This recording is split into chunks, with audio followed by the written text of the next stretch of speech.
event is part of the activities of the Public Policy Hub project, which is a project that we started here at AUC, the School of GAP, a year ago.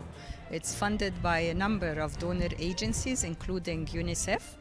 And the aim is that we get students, graduate students, alumni, and sometimes we recruit qualified candidates from outside AUC to come and work on producing policy research, policy briefs, and finding out a creative manner of communicating the findings to different stakeholders. We had a strategy and a plan, and we did an implementation model. We worked with different platforms. I think this is a good beginning. What we need to do now is to bring in all stakeholders together and work on the cultural issues, on how people perceive what child marriage is all about. The child protection committees, those committees can identify any child at risk, particularly girl childs who are going to be married.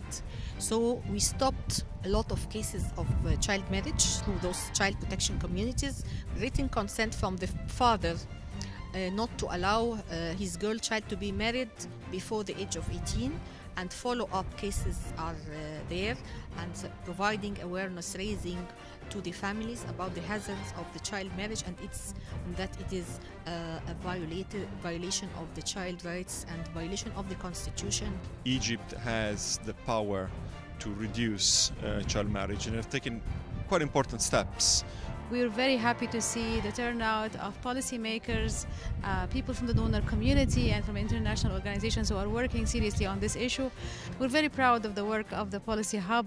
This is where rigor meets creativity. I really wanted to know the new policies that they are suggesting in terms of ending child marriages, and I really liked the part that they said that they are going to increase and empower the reporting tools towards the stakeholders. This is very important because not a lot of victims have the tools to stand forward and say that they are having problems.